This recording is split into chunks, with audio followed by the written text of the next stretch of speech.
সুপ্রিয় দর্শক বন্ধুরা, আসসালামু আলাইকুম। দেশ অথবা দেশের বাইরে থেকে প্রিয় বন্ধুগণ, ঠিক এই মুহূর্তে যেখান থেকে বাস্তব জীবনের গল্প শোনার জন্য আমার সঙ্গে যুক্ত হয়েছেন আমি আপন। আর যে আপন জীবনের গল্পের 1585তম পর্বে আপনাকে প্রতিদিনের মতো স্বাগতম জানাচ্ছি। বন্ধুগণ, আজ আমি আপনাকে শোনাবো লন্ডনের ভাই মোহাম্মদ লিওর জীবনের কলিজা কাঁপানো এক করুণ বাস্তব জীবন কাহিনী। বন্ধুরা, আজকের গল্পের টাইটেল লন্ডনে যুবকের বাস্তব জীবন কাহিনী। সন্তান কাঁধে নিয়ে সিলেটের রাস্তায় স্ত্রীকে খুঁজছে বহু বৎসর ধরে। এই গল্পটা লন্ডন রেড ব্রিজ শহরে বসবাস করা এক লন্ডনী যুবকের চোখে জল এনে দেওয়ার মতো করুণ বাস্তব জীবনের গল্প। হয়তো আপনারা টিভির পর্দায় এই ঘটনাটা বেশ কয়েক বছর আগে দেখেছিলেন। আমি এই ঘটনারই মূল কাহিনীটা আজ আপনাদেরকে শোনাবো। অনেক তো বাঙালি ভাইয়ের গল্প শোনালাম, এবার একটা লন্ডনী যুবকের গল্প শোনাই, যে গল্প শুনতে শুনতে মনের অজান্তে আপনার চোখ দুটো জলে ভিজে টুইটুম্বুর হয়ে যাবে। বন্ধুরা, আমরা তো প্রায় সবাই জানি এখন 2026 সাল চলতেছে, কিন্তু আপনি কি জানেন এই পৃথিবীর বুকে এমনই একটা লুকায়িত দেশ রয়েছে যেখানে এখন 1950 সাল চলতেছে? জানি আপনি অবাক হয়ে গেছেন, চোখ কপালে তুলে ফেলেছেন আর ভাবছেন আমি উল্টাপাল্টা বকতেছি। না, আমি মোটেও উল্টাপাল্টা কথা বলতেছি না। আমি আমার এই দু নয়ন দিয়ে পৃথিবীর বুকে এমনই এক দেশ দেখে এসেছি যেই দেশটাতে এখনও 1950 সাল চলতেছে। আপনার বিশ্বাস হচ্ছে না? ভিডিওর এই আই বাটনে ক্লিক করুন, অথবা এই ভিডিওটা শেষ করে আমি সেই ভিডিওর লিঙ্ক দিয়ে দেব। সেখানে আপনি অবশ্যই 1950 সালের পৃথিবী কেমন ছিল এবং কেনই বা 2026 সালে এসেও এই দেশটা 1950 সালে পড়ে আছে, সেই ঘটনাটা এবং সেই দৃশ্যটা দুনয়ন ভরে দেখবেন, যা হয়তো আপনার জীবনে এক অন্যরকম অভিজ্ঞতার সম্মুখীন করবে। এবং আজকের এই গল্পটা শুনে লন্ডনের ভাই মোহাম্মদ লিওকে ঠিক আপনার মতো করে একটা মন্তব্য কমেন্ট বক্সে লিখবেন। ধন্যবাদ সবাইকে। সুপ্রিয় বন্ধুগণ, আসসালামু আলাইকুম। আমার নাম মোহাম্মদ লিও। আমার বাড়ি লন্ডনের রেড ব্রিজ শহরে। প্রিয় বন্ধুরা, আমি আমার জীবনের গল্পটা শুরু করার শুরুতে আপনাদেরকে আমার পরিবারের সম্বন্ধে জানিয়ে রাখি। আমার পরিবারে আমি আছি আর আমার বাবা আছে। ছোটবেলা থেকে আমি আর কাউকে দেখতে পাইনি, যদিও শুনেছিলাম আমার দাদা দাদি বা কাকা ফুফি অনেকেই রয়েছে, কিন্তু তাদের সঙ্গে আমার বাবার খুব ভালো সম্পর্ক ছিল না। ছোটবেলা থেকে বাবা মায়ের আদর ভালোবাসায় লন্ডনের রেড ব্রিজ শহরে আমার শৈশবের দিনগুলো কাটে। আমার বাবা ছিলেন যুক্তরাজ্যের আর আমার মা ছিলেন বাংলাদেশি। আমার মা মুসলিম ছিলেন আর আমার বাবা ছিলেন খ্রিস্টান। কিন্তু আমি আসলে মূলত ছোটোবেলা থেকে মুসলিম ধর্ম পালন করি। আমার মা সেই ছোট্টবেলা থেকে আমাকে নামাজ পড়ানো শেখাতেন, অজু করাতেন, তারপরে মসজিদে নিয়ে যেতেন, নামাজ পড়াতেন।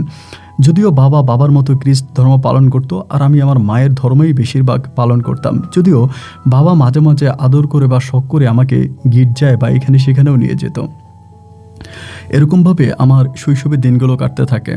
আমি আমার মাকে সবসময় বলতাম, মা বাংলাদেশের অনেক গল্প আমাকে শোনাতো। বাংলাদেশের নদ নদী আছে, বাংলাদেশ 6 ঋতুর দেশ, ওখানে তুফান হয়, কালবৈশাখী ঝড় হয়, গাছে আম হয়, আম পড়ে থাকে এবং অন্ধকার রাতে উঠানে বসে সবাই জিন ভূতের গল্প করে। এবং গ্রামের একটা ফ্যামিলি টাইপ, মানে পারিবারিক একটা কঠিন বন্ধন আছে বাংলাদেশি মানুষের। এই জিনিসগুলোই মা আমাকে সবসময় বোঝাতেন আর আমি এগুলো মায়ের মুখে শুনতাম। মায়ের মুখে যতই আমি বাংলাদেশ সম্বন্ধে জানতাম বা শুনতাম, আমি ততই মুগ্ধ হতাম এবং বাংলাদেশের প্রতি আমার এক অন্যরকম প্রেম ভালোবাসা কাজ করতে শুরু করে। একটা পর্যায়ে আমি মাকে রিকোয়েস্ট করলাম যে মা, আমি বাংলাদেশে যাব, আমি বাংলাদেশ দেখব, আমার বাংলাদেশ দেখতে ভীষণ ইচ্ছে করে। কিন্তু আমার মাকে যখন আমার বাবা বিয়ে করে তখন সেখানে আমার বাবা শর্ত দিয়েছিল যে আমার মা আমাকে কখনো বাংলাদেশে নিয়ে যেতে পারবে না, বা আমার মায়ের যে সন্তানাদি হবে তারা কেউই বাংলাদেশে যাবে না। এমনটি আমার আব্বুর সঙ্গে ওয়াদাবদ্ধ হয়েই আমার মা আমার বাবাকে বিয়ে করে। কিন্তু এরপরে আমি যখন বারবার মায়ের মুখে বাঙালি রূপকথার গল্পগুলো শুনতাম, বাঙালি রূপ মা যখন আমাকে গল্পের মাঝে শোনাতো, আমি তখন বাংলা দেখার জন্য মরিয়া হয়ে উঠি। মা আমাকে কড়া বাক্যে বলে দিল যে তোমার বাবার সম্পূর্ণ নিষেধ আছে, আমি চাইলেই তোমাকে বাংলাদেশে ঘুরতে নিয়ে যেতে পারি না। তো আমি বারবার পাপারে বলতাম যে বাবা আমি বাংলাদেশে যাব, আমার বাংলাদেশ দেখতে ভীষণ ইচ্ছে করে, আমার বাংলাদেশ ভালো লাগে। আজ আমি আপনার সঙ্গে যে কথাগুলো বলতেছি এই কথাগুলো মূলত আমার মায়ের ভাষা, আমার মায়ের মুখে আমি স্পষ্ট বাংলা ভাষা শিখেছি। যদিও প্রথম দিকে মা আমাকে সিলেটি ভাষায় শিখিয়েছিল, আমি ছোটোবেলায় সিলেটি ভাষায় বলতাম। আমার মায়ের বাড়ি ছিল বাংলাদেশ সিলেটে, এবং এরপরে মা আমাকে শুদ্ধ ভাষায় কথা বলাও শেখায়। আলহামদুলিল্লাহ, এমন করতে করতে আমার বয়স যখন 8 বছরের কাছাকাছি, তখন একটা পর্যায়ে আমার মা তখন বাংলাদেশে যাবে, মেবি তার ফ্যামিলিগত কোনো একটা কারণে, এবং যাবে পরে আমি তখন আমার আম্মুরে বলতেছি যে আম্মু আমি তোমার সঙ্গে যাব। আমার কিন্তু আর কোনো ভাই বোন ছিল না, আমার মায়ের গর্ভে আর কোনো সন্তানাদি হয়নি। আমার মা একটু অসুস্থ ছিলেন, মানে শারীরিকভাবে একটু অসুস্থ ছিলেন। তো পরে আমি আমার মাকে বললাম, মা বলে যেন আমাকে নিবে না, বাংলাদেশে মা যাবে কিন্তু আমাকে নিয়ে যাবে না। আমি বাবাকে বলতে বললো, আমি বাবাকে খুব রিকোয়েস্ট করলাম, পাপাকে অনেক রিকোয়েস্ট করলাম। একটা পর্যায়ে পাপা রাজি হলো, তবে আমাকে বলছে খুব কম সময়ে চলে আসতে হবে। তো এরকম করে তারপর আমি আমার মায়ের সঙ্গে এই প্রথম সোনার বাংলাদেশ দেখার জন্য আসি। আমরা ঢাকা এয়ারপোর্ট হয়ে যখন আমরা সিলেটে যাই এবং সিলেট থেকে যখন আমরা বের হই, আপনি বিশ্বাস করবেন আমি জাস্ট পাগল হয়ে যাচ্ছিলাম। আমার মা আমাকে সেই ছোট্টবেলা থেকে যেমনই বাংলার গল্প শোনাতো, আমি ঠিক তেমনই বাংলা আমার নয়ন ভরে দেখতে পেয়েছি। সোনালি ফসলের মাঠ, মানুষ, মাটি সব কিছু আমাকে মুগ্ধ করেছে। মায়ের সঙ্গে এই প্রথম আমি আমার নানুর বাড়িতে গিয়েছিলাম। সিলেট শহর থেকে বেশ দূরে মৌলভীবাজার বলে একটা জায়গা আছে, সেখানে আমার মায়ের বাপের বাড়ি ছিল, আমার নানা নানি ছিল, এবং আমি দেখতে সম্পূর্ণ আমার বাবার মতো হয়েছি। আমার মায়ের আসলে তেমন কিছু আমি পাইনি, আমার বাবার মতোই আমি দেখতে একেবারে ফরেনিয়ারের মতোই হই। যার কারণে দেখা যায় ওখানে যাওয়ার পরে সবাই আমাকে দেখার জন্য আসে। আশেপাশে গ্রামের অনেক মানুষরা বলতেছে বিদেশ থেকে একটা ছেলে আসছে, বিদেশে একটা ছেলে আসছে, ওকে দেখব। তো সবাই তখন আমাকে দেখার জন্য মরিয়া হয়ে ওঠে। এই পাড়া ও পাড়া অনেক পাড়া থেকে সবাই আমাকে দেখে। আমি সবার সঙ্গে অনেক আনন্দ করি, ফুর্তি করি, মজা মাস্তি করি। আমি পুকুরে গিয়ে মাছ ধরি, উলঙ্গ হয়ে রাস্তায় দৌড়াই, মাঠে ঘাটে ঘুরে বেড়াই। মানে আমার জীবনের সবচেয়ে বড় অভিজ্ঞতা ছিল এগুলো। এই মেমোরিজগুলো আমি কখনোই ভুলতে পারবো না। সবসময় মা আমাকে বলতেন তিনি আমাকে বাঙালি মেয়ে বিয়ে করাবেন। মা বলতো লাল টুকটুকে শাড়ি পরা একটা সুন্দরী মেয়ে আমি তোকে বিয়ে করাবো, এবং এই মেয়েটার সঙ্গে তুই সারা জীবন অনেক সুখে থাকবি।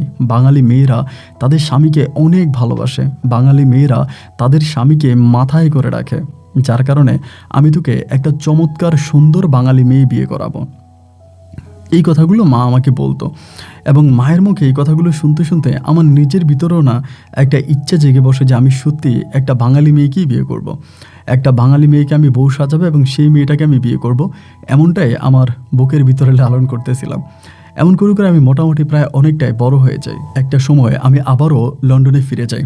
যখন আমি আমার মায়ের সঙ্গে আবার লন্ডনে চলে যাই, এবং যাওয়ার পরে এই বাংলাদেশ থেকে লন্ডনে ব্যাক করার পরে আমার মা একটু একটু করে অসুস্থ হতে থাকে, ঠিকমতো কথা বলতে পারে না। মানে বাংলাদেশ থেকে যাওয়ার পরেই আমার শারীরিকের অনেক পরিবর্তন ঘটে। ঠিকমতো অফিস করতে পারে না, কোথাও যেতে পারে না। আমার আম্মা প্রায় 7 মাসের মতো লন্ডনের জমিনে অসুস্থ ছিল। কয়েকদিন হসপিটাল, কয়েকদিন বাসায়, কয়েকদিন হসপিটাল, কয়েকদিন বাসায়, এরকম করে করে 7 মাস অসুস্থ থাকার পরে একদিন সকালবেলা ভোরে আমার আম্মা নামাজের বিছানায়, ফজরের নামাজের বিছানায় ইন্তেকাল করে। ফজরের নামাজের বিছানায় আমার আম্মা মৃত্যুবরণ করে। তো মায়ের মৃত্যুর কিছুদিন আগ থেকে আমার বাবার সঙ্গে আমার মায়ের প্রায় একরকম সেপারেশন হয়ে গিয়েছিল। আমার বাবা আমার মায়ের বাসায় আসতো না, মায়ের সঙ্গে খুব বেশি একটা কথা বলতো না। আমি জানি না ওদের পারিবারিক কী একটা সমস্যা হয়েছিল। যেদিন মায়ের মৃত্যু হয় সেদিনই আমি বাবাকে ডাকি, এবং বাবা আসে এবং এসে মাকে দেখতে পায়, এবং আমরা ওই লন্ডনে আমার মাকে দাফন করি, একদম কবরস্থ করি লন্ডনে। এবং মা মারা যাওয়ার পরে বাংলাদেশের সঙ্গে আমাদের সম্পর্কটা প্রায় একেবারে ছিন্ন হয়ে গেছে বললেই চলে। কারণ আমি আসলে ওভাবে মায়ের বাপের বাড়ির আমার নানু বাড়ির কোনো ঠিকানায় আমি ওভাবে রাখি নাই। আর একবারই গিয়েছিলাম, তেমন কোনো রাস্তাঘাটের মেমোরিজগুলো খুব একটা মনেও নেই। তো মা মারা যাওয়ার পরে আগে তো মা বেঁচে থাকতে নানুর সাথে বা নানাবাইয়ের সঙ্গে আমাকে কথা বলাই দিত, আমি তাদের সঙ্গে বাংলায় কথা বলতে পারতাম। কিন্তু মা যখন মরে গেছে এরপর থেকে টোটালি তাদের সঙ্গে আমার আর কোনো কথা হয় না। এরপরে আমি পুরোপুরিভাবে আমার বাবার সঙ্গেই থাকতে শুরু করি, এবং বাবার যেই পূর্বপুরুষ যারা আছে লাইক আমার দাদা দাদি থেকে অন্যদের সঙ্গে আমি তখন তাদের সঙ্গেই বড় হচ্ছিলাম। তখন আমি পুরোপুরি যুক্তরাজ্যের মানুষ হয়ে যাই, এবং বাংলার যে একটা কালচার আমার মাঝে ছিল এইটা মায়ের মৃত্যুর সঙ্গে সঙ্গে পুরোপুরিভাবে হারিয়ে যায়। তো ওই যে মা মরে গেল, কিন্তু মা মরে যাওয়ার পরেও বাংলার স্মৃতিগুলো আমি ভুলতে পারতেছি না। ওই যে মা আমাকে বলতো আমাকে বাঙালি মেয়ে বিয়ে করাবে, আমাকে একটা সুন্দর লাল টুকটুকে শাড়ি পরা একটা বাঙালি মেয়ে বিয়ে করাবে। এই জিনিসগুলো না আমার বুকের মধ্যে বারবার বাসা বাঁধত। আমিও সবসময় চিন্তা করতাম যে আমি একটা বাঙালি মেয়েকেই বিয়ে করব। তা আমি মাঝে মাঝে বাংলাদেশি টিভি চ্যানেল দেখতাম বা বাংলাদেশি নিউজ দেখতাম, বাংলাদেশি স্পোর্টস দেখতাম। এগুলো না আমার বাবার খুব পছন্দ ছিল না। বাবা আমাকে বকা দিত যে কেন আমি এত বাঙালি মুভি দেখি বা কেন বাঙালি এটা দেখি ওইটা দেখি। এবং আমি মাঝে মাঝে বাঙালি পোশাকও পরতাম, লুঙ্গি পরতাম, পাঞ্জাবি পরতাম। মানে এগুলো আমি টিভিতে দেখে দেখে এই ধরনের পোশাক পরি। তো আমার বাবা আমাকে খুব বকাচকা করতো যে না বাঙালিদের এত ফলো করা যাবে না, এটা সেটা। এরপরে আমার বাবা আরেকটা বিয়ে করে। আমার মায়ের মৃত্যুর প্রায় বৎসরখানেক পরে বাবা আরেকটা বিয়ে করে, এবং সেটা ছিল যুক্তরাজ্যের একজন মহিলা। তো সেই মহিলাটাকে বিয়ে করার পরে আমার বাবা কেমন জানি আমাকে আর আগের মতো করে ভালোবাসতো না। একটা সময় তো ছিল মা মারা যাওয়ার পরে বাবা আমাকে বুকে জড়িয়ে ধরে ঘুমাতো, আমাকে খুব আদর করতো। কিন্তু দেখা গেল কি আমার মায়ের মৃত্যুর পরে আমার বাবা আর আমাকে ওভাবে দেখতেছে না, আমার সঙ্গে ওভাবে কথা বলে না, এবং কেমন জানি আমার কাছ থেকে একটু দূরত্ব বজায় রাখতো, একটু দূরে দূরে থাকতো। তো ওই সৎমা চলে আসছে, সৎমায়ের সঙ্গে আমার আব্বা আছে, আমিও তখন আস্তে আস্তে করে বড় হচ্ছিলাম। তো এরকম করতে করতে আমার বয়স মেবি তখন প্রায় 18 বছরের কাছাকাছি, 18 কি 19 হবে, আমার একটা ধারণা আর কি। আমরা যে বাসায় থাকতাম, আমার সৎমা, আমি, আমার বাবা এবং আমার সৎমায়ের আরও 2টো মেয়ে আর একটা ছেলে আছে, এদের সবাইকে নিয়ে আমরা যে বাসায় থাকতাম সেই বাসার সামনেই আমাদের ওই রেড ব্রিজের ওখানে একটা হোটেল ছিল। তো সেই হোটেলে না মাঝে মাঝে বাঙালি ফ্যামিলিরা ঘুরতে আসতো, অনেক বাঙালি মানুষরা আসতো, বাঙালি ফ্যামিলিরা আসতো, এবং তারা হচ্ছে এই হোটেলে থাকতো, বা ইন্ডিয়ান, বাঙালি, পাকিস্তানরা বিশেষ করে হোটেলে থাকতো, কারণ ওইটার ভাড়া একটু তুলনামূলকভাবে লন্ডনের অন্য হোটেলগুলোর তুলনায় কম ছিল। এই জন্য বেশিরভাগ বাঙালিরই এখানে এসে স্টে করতো, যারা ট্যুরিস্টে আসতো। এভাবে বেশ কয়েকদিন পরে একদিন হঠাৎ করে আমি আমাদের ওই বাসার সামনে মাঠের মধ্যে ফুটবল খেলতেছিলাম। তা ফুটবল খেলতেছিলাম, পরে দেখলাম কি আমি একে একেই খেলতেছিলাম, বল লাথি মারতেছিলাম দেওয়ালের সঙ্গে, আবার আসতেছে, একে একেই খেলি। এমন সময় হঠাৎ করে দেখলাম কি কিছু বাঙালিরা কথা বলতেছে। একজন বয়স্ক মহিলা আছে, একটা ছেলে আছে, আর 2টো হচ্ছে ইয়াং বয়সী ছেলে আছে, তারা কথা বলতেছে। তা আমি তখনই মাঠের মধ্যে খেলতেছিলাম। তো দুষ্টমি করে আমি তাদেরকে বলে বসলাম যে কেমন আছো, এমন করে। যেহেতু আমি বাংলা জানতাম, আমি কিন্তু মা মারা যাওয়ার পরও বাংলা চর্চা করতাম, আমি তো বাংলা ভুলে যাইনি। কেমন আছো বলার পরেই তারা আমার দিকে তাকায় হাসি দিয়ে বলতেছি আমরা ভালো আছি, তুমি কেমন আছো? তাই আমি বললাম আমিও ভালো আছি। আমি তো দেখতে পুরোপুরি ফরেনিয়ারের মতোই ছিলাম, যুক্তরাজ্যের মানুষের মতোই ছিলাম, এবং তাদের মনে তখন একটা কৌতূহল জাগলো যে কী ব্যাপার, এই ছেলেটা এত সুন্দর করে বাংলায় কথা বলতেছে, ও কি বাঙালি নাকি? এই কৌতূহল বশত সেখানকারই একটা লোক তখন আমার এখানে আসছে, এবং পিছনে পিছনে বাকি সবাই আসছে। আসার পরে আমাকে বলে যে তোমার নাম কি? আমার নাম মোহাম্মদ লিও। তা মোহাম্মদ লিও বলার পরে সে একটু অবাক হয়ে গেল যে মোহাম্মদ আবার লিও। তাই আমি বললাম যে মোহাম্মদ নামটা আমার মায়ের সঙ্গে মিল রেখে রাখা, আর লিও নামটা আমার বাবার সঙ্গে মিল রেখে রাখা, এই হচ্ছে আমার 2টো নাম। পরে বলতেছে তুমি অনর্গল বাংলায় কথা বলতেছ, তুমি কি বাঙালি? আমি বললাম জি না, আমি বাঙালি না, বাট আমার মা বাঙালি ছিল।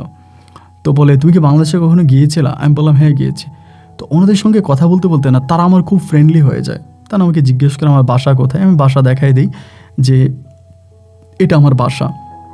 পরে ওদের সঙ্গে কথা বলতে বলতে তারা যে হোটেলে ছিল আর কি, ওই হোটেলে যায়।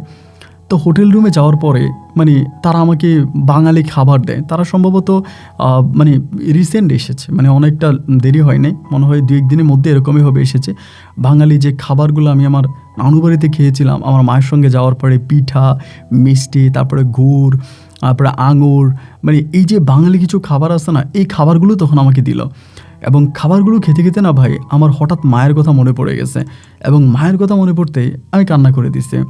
তো আসলে আমরা কিন্তু খুব বেশি ইমোশনাল না, বিশেষ করে যারা যুক্তরাজ্যে বসবাস করি, তো এরা অনেক হার্ড মাইন্ডের হয়। বাট আমি কান্না করে দিছি। এখন কান্না করে দেওয়ার পরে সেখানে একজন বুড়ি মহিলা ছিল, একটু বয়স্ক আর কি, উনি আমাকে বলতেছে যে কী ব্যাপার, তুমি কান্না করতেছো কেন লিও? আমি তখন বললাম যে আসলে আমার মাকে অনেক মিস করতেছে, মায়ের কথা মনে পড়তেছে। তখন তারা বলে যে তোমার সঙ্গে তোমার মায়ের সম্পর্ক কেমন ছিল? এরপরে আমার সঙ্গে মায়ের যে কাহিনীগুলো ছিল, যে স্মৃতিগুলো ছিল, আমি এগুলো তাদেরকে বলতে শুরু করলাম যে আমি আমার মায়ের সঙ্গে বাংলাদেশে গিয়েছিলাম, আমার মা আমাকে পুরো বাংলা ঘুরিয়ে দেখিয়েছে, মায়ের সঙ্গে আমি বাংলাদেশের এখানে গিয়েছি, ওখানে গিয়েছি, পুকুরে গোসল করেছি, নদীতে সাঁতরিয়েছি, মাছ ধরে মাছ রান্না করে খেয়েছি। মা আমাকে বলেছে বাঙালি একটা লাল টুকটুকি মেয়ে আমাকে বিয়ে করাবে, এবং মা আমাকে অনেক বেশি ভালোবাসতো। আমি বাংলাকে অনেক মিস করি। আজ এই খাবারগুলো খেয়ে আমার কাছে মনে হলো আজ বহু বছর পরে আমার মায়ের হাতের কোনো খাবার আমি খেয়েছি। তখন তারাও বেশ ইমোশনাল হয়ে পড়ে, ওখানে যারা ছিল এরা মোটামুটি সবাই ইমোশনাল হয়ে পড়ে। তো সবাই বলতেছে যে তোমাকে আমরা বাঙালি মেয়েই বিয়ে করাবো, তোমাকে আমরা বাঙালি মেয়েই বিয়ে করাবো, এমন করে আমার সঙ্গে কথা বলতেছে। তো তখন আপনার ওই অ্যান্ড্রয়েড বা অত এক্সপেন্সিভ ফোনগুলো ছিল না, কিন্তু মোবাইল ফোন আমার কাছে ছিল একটা। তো সেখান থেকে আমি তখন তাদের নাম্বারগুলো নিয়ে যাই, সবার নাম্বার আমি তখন নিয়ে আমার নাম্বার তাদেরকে দিই। এবং বাসায় চলে আসার পরে এর পরের দিন তারা আমাকে আবারও কল দিয়ে বলতেছে যে লিও, আমরা তো ঘুরতে যাব, তুমি আমাদের সঙ্গে যাবা কিনা? তখন আমি বললাম যে আমার তো অনেক ইচ্ছা বাঙালির সঙ্গে ঘোরা, আমি যাব আপনাদের সঙ্গে। এর পরের দিন আমি তাদের সঙ্গে আমাদের যুক্তরাজ্যের বিভিন্ন দর্শনীয় স্থানগুলোতে ঘুরতে গেলাম। তো তাদের সঙ্গে যখন আমি ঘুরতে বেরোলাম, বিশেষ করে আমার ভিতরটা না বেশ ভালো লাগলো যে আমি এত বছর পরে মনে হলো যেন আমার মায়ের গন্ধ আমি তাদের মাঝে পাচ্ছি। আমি তাদেরকে পুরো যুক্তরাজ্য একদম নিজের মতো করে ঘুরে দেখিয়েছি। আমি যেহেতু ওখানকার একজন বর্ন নাগরিক, আমি সেখানে জন্মগ্রহণ করেছি, আমার বর্ন পাসপোর্ট। সো আমি তাদের সাথে থাকাতে তাদের ট্যুরিজমটাও অনেকটা ভালো হয়। এইভাবে তাদের সঙ্গে এখানে সেখানে আমি প্রচুর ঘোরাঘুরি করি। তাদের সঙ্গে একটা মেয়ে ছিল যার নাম ছিল লিলি আক্তার। এই মেয়েটার বয়স খুব বেশি না, বাট এই মেয়েটা দেখতে না অনেক সুন্দর।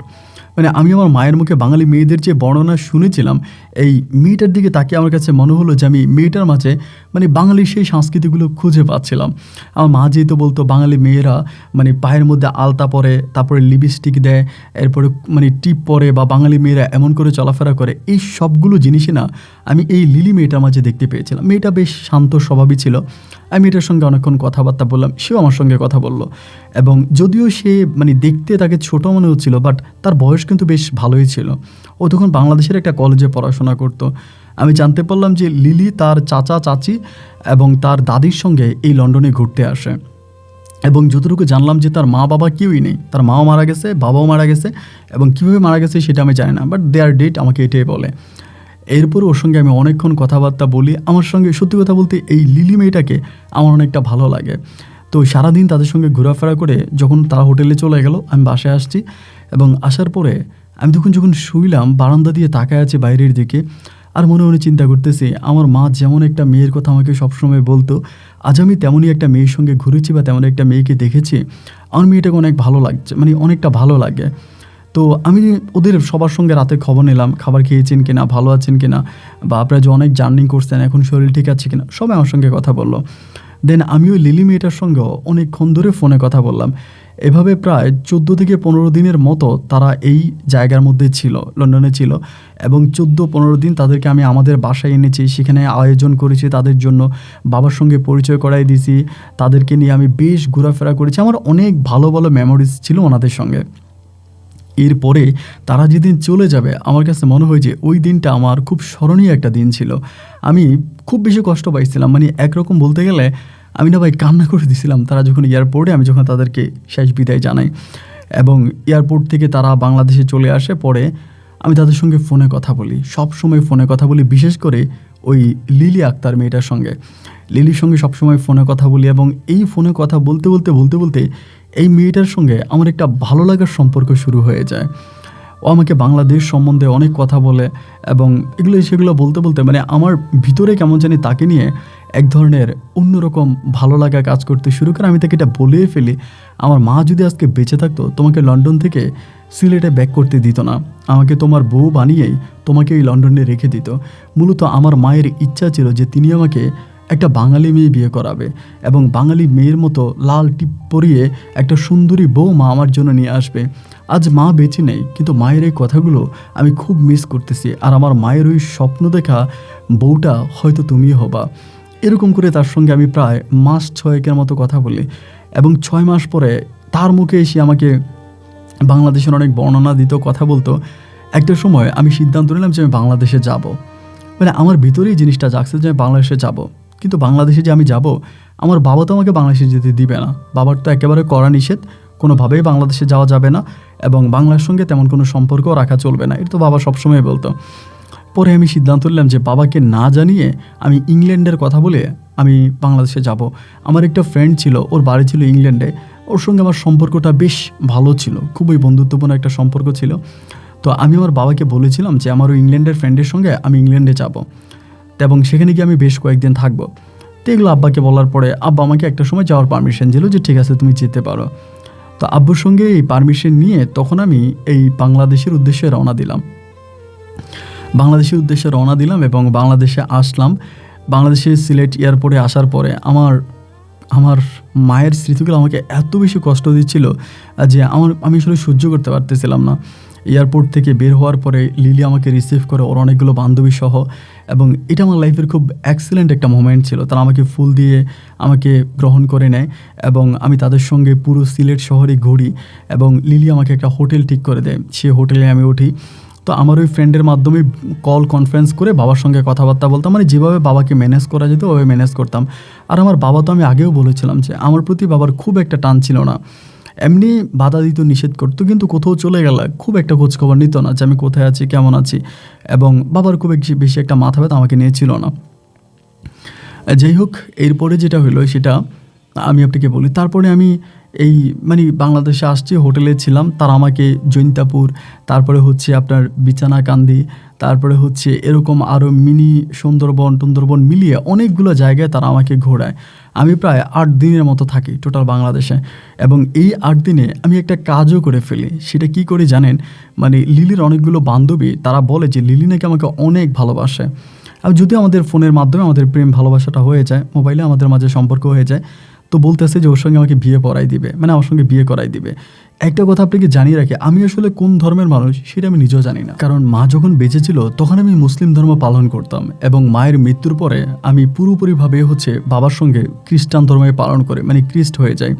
এবং এরপর থেকে আমার আসলে কোনো ধর্মের সঙ্গে অত একটা ভালো সম্পর্ক ছিল না, কোনো ধর্মই আসলে আমি ওভাবে পালন করতাম না। বাট বাংলাদেশে আসার পরে না, আমি লিলিকে পেয়ে আমি আবারও আস্তে আস্তে করে ধর্ম চর্চা করতে শুরু করি, আবারও ধর্ম পালন করতে শুরু করি, এবং ও আমাকে ধর্ম সম্বন্ধে অনেক জ্ঞান দিচ্ছিল, বা নামাজ রোজা যেগুলো আমার মা শেখাতো আর কি, এগুলো আমি আবারও লিলির মাঝে খুঁজে পেয়েছিলাম। এমনভাবেই তখন তারা সিদ্ধান্ত নিল যে লিলির সঙ্গে আমাকে বিয়ে করাই দিবে। জীবনে বহু বছর পরে আমি তখন আবারও মাথায় টুপি পরলাম, পাঞ্জাবি পরলাম, তারা একটা হুজুর ডেকে লিলির সঙ্গে আমাকে বিয়ে করাই দেয়, এবং এক রাত লিলি আর আমি একসঙ্গে ওই হোটেলেও থাকি। এবং এটা ছিল আমার জীবনে এক অন্যরকম স্মৃতি। 8 দিন বাংলাদেশের মাটিতে থাকার পরে বাংলাদেশ থেকে পুনরায় আমি আবারও লন্ডনে ব্যাক করি, লন্ডনে চলে আসি, এবং আসার পরে এই দিবানিশি সারাক্ষণ আমি শুধু লিলির সঙ্গে ফোনে কথা বলতাম।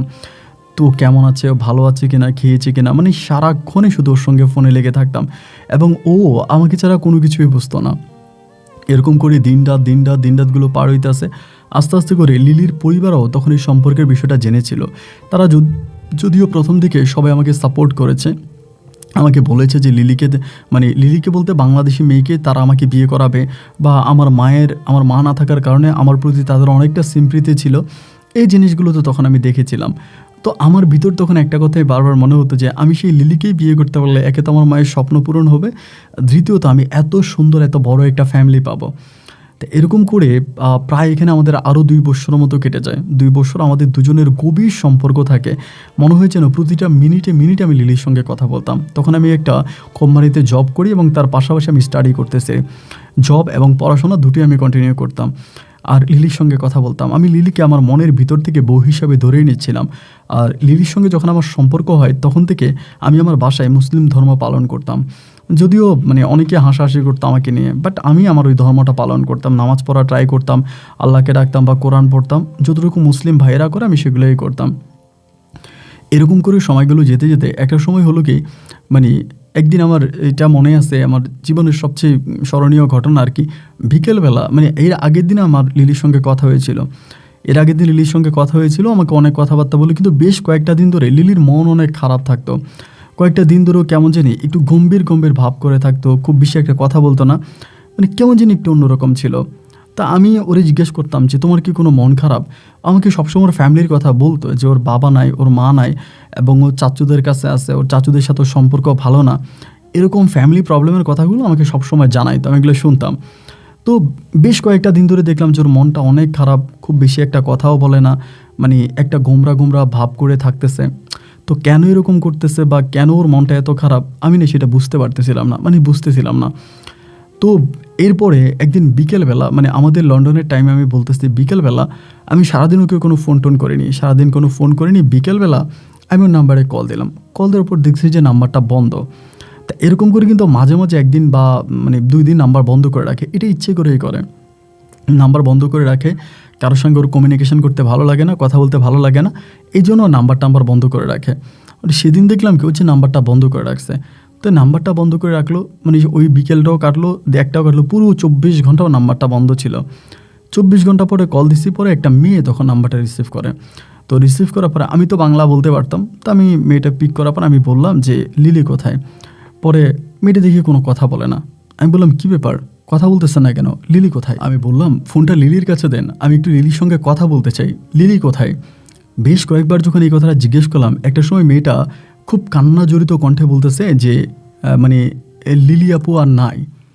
এই লিলি আপু আর নাই মানে কী হয়েছে? পরে বলে লিলি আপু মারা গেছে। মানে আমি আসলে ভাই, মানে তখন মনে হলো কি যে আসমান থেকে পড়ছি, এটা কী ধরনের কথা? আমি বললাম কীভাবে মারা গেল? বলে সুইসাইড করে মারা গেছে। মানে তখন কি আমি কান্না করব না চিৎকার করব না কি করব? মানে অ্যাজ লাইক আমি বুঝতে পারতেছিলাম না যে আমি কী করব। আমি জাস্ট পাগল হয়ে যাচ্ছিলাম, কারণ আমার তো পাসপোর্ট হচ্ছে বাংলাদেশি পাসপোর্ট, সরি আপনার লন্ডনের পাসপোর্ট। আমার বাংলাদেশে যেতে হলেও ভিসা লাগিয়ে তারপর যেতে হবে। আমি জাস্ট পাগল হয়ে গেছিলাম, মানে মানে অতি কষ্টে, মানুষ বলে না যে পাথর হয়ে যায়, অতি কষ্ট পেয়ে আমি পুরো মানে লাইক পাথরের মতো হয়ে গেছিলাম, আমার কথা বলতে পারতেছিলাম না, একদমই স্তব্ধ হয়ে গেলাম, চুপ হয়ে গেলাম। তারপর আমি বললাম যে কী বলো এটা কবে? বলে আজকে সকালবেলায় হয়েছে। এবং আমি বললাম আমি কি ওকে দেখতে পারি, বা ও এখন কি কোথায় আছে? বলো ওকে দাফন করে ফেলছে।